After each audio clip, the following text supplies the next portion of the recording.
Alors, venons-en aux annonces d'Emmanuel Macron, donc lundi soir. Une première question de Laurence, d'ailleurs, qui demande: que pensez-vous du retour à l'école annoncé pour le 11 mai?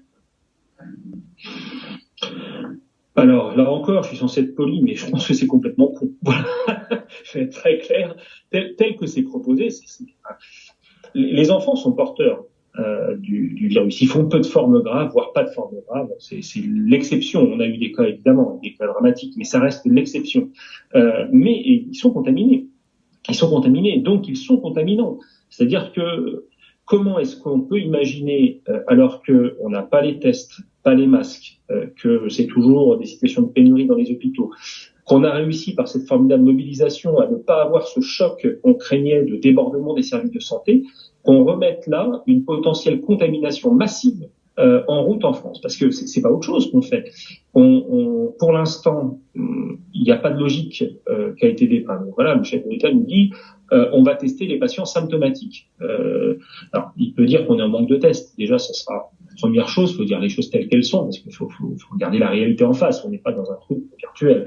On n'a pas encore assez de tests. Pourquoi? Parce que on n'a pas mobilisé notre industrie, on a délocalisé pendant des années, on n'a pas relocalisé. Et je disais, aujourd'hui, l'industrie essentielle au pays, ça devrait être l'effort sanitaire et donc mettre les sociétés pharmaceutiques, de chimie, au travail pour produire ces tests et leur donner une injonction à faire, y compris réquisitionner si besoin. Ça n'a pas été fait, on est toujours dans l'attente que le marché nous règle le problème, même si après il y a des choses qui se font, hein, heureusement. Je citais la dernière fois le cas d'une entreprise alsacienne qui produit des tests sérologiques, mais c'est pas au niveau. Donc là, on les a pas. Et donc, il nous propose, comme on est en pénurie de tests, même s'il ne prononce jamais cette idée, qu'on va tester les patients malades.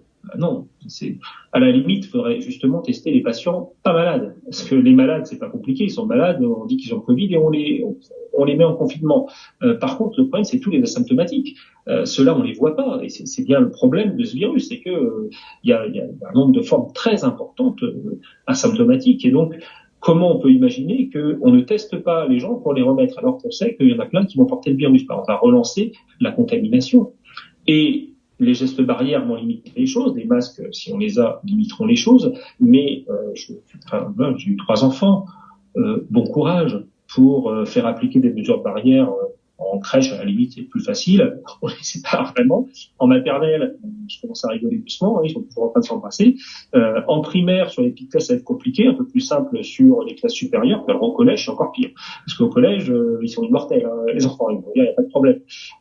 On commencera à retrouver des logiques de mesures barrières au lycée, mais bon, on se prépare quand même une série de clusters là, dans toutes les écoles. Et puis, très sincèrement, je serais prof, je me poserais des questions. J'irais pas comme ça reprendre les cours avec des enfants potentiellement porteurs et certes asymptomatiques, mais qui vont me contaminer.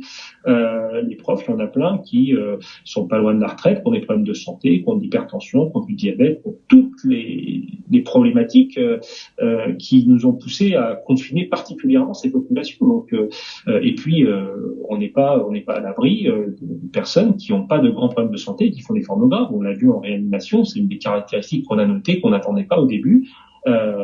Voilà.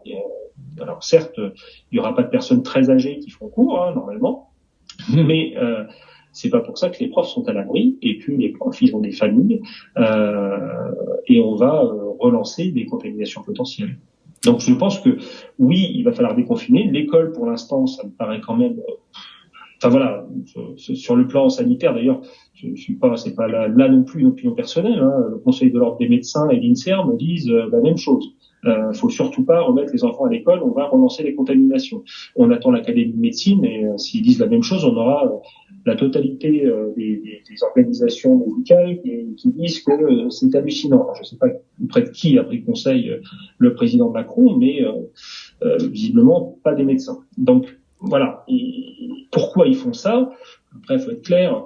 Moi, j'ai entendu, alors j'ai écouté la question de la sénatrice Céline Brulin au Sénat à Blanquer, enfin ministre de l'Éducation nationale, qui répond pas d'ailleurs, mais qui lui pose des questions sur comment on va faire, quel est le but.